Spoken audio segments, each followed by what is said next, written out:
L'histoire de ce pays est un éternel complot contre la connaissance. Vous êtes en train de subir les effets. Soyez forts, la route est difficile. C'est vous qui devez venir faire ce pays. Nous avons. Vous devez comprendre l'histoire de ce pays. Si un jour, cette histoire va changer, parce qu'il faut qu'elle change, sinon ce pays n'ira nulle part. On entend toujours de grands mots, de grandes phrases sur le patriotisme en Haïti. Mais en réalité, il n'en est rien.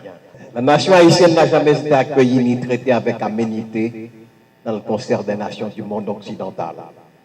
On se rappelle certainement, vous vous rappelez certainement, l'anathème lancé contre cette nation par le premier consul de France, Bonaparte.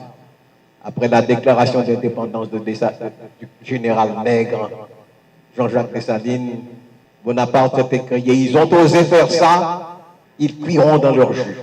Ça a été le mot d'ordre lancé depuis 1804 et que les nations blanches du monde respectent jusqu'à ce jour.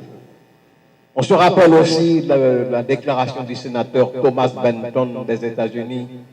Nous n'accueillerons pas les représentants d'une bande d'anciens esclaves révoltés qui ont osé porter la main sur leur maître blanc. Voilà ce que le monde blanc nous reproche depuis 1804. Nous, sales nègres, sales esclaves nègres, avons osé porter la main sur nos maîtres blancs. Nous ne devons pas exister à cause de cela. M. Benton s'opposait alors à la participation d'Haïti au premier congrès interaméricain de Panama. La nation, formée d'anciens esclaves nègres, ne devait pas être admise à avoir des relations avec des nations américaines que nous, anciens esclaves nègres, nous avons aidé à fonder. C'est nous, c'est Dessalines qui a aidé Miranda. Et quand Miranda a eu échoué, c'est Pétion, l'un des nôtres, malgré tout, qui a été Bolivar, à libérer le Venezuela, la Colombie et le reste. La nation d'anciens esclaves ne devait pas être admise à avoir des relations diplomatiques avec le beau monde blanc, mais l'on appréciait bien les juteuses relations commerciales avec la florissante ancienne colonie de Saint-Domingue.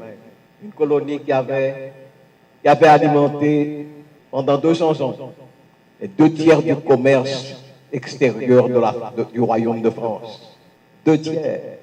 Donc c'est nous, anciens esclaves nègres, qui avons pendant 200 ans alimenté, fourni ce qui était nécessaire à la bourgeoisie française, créé l'économie industrielle de la France. Merci parce que vous avez abonné à la chaîne.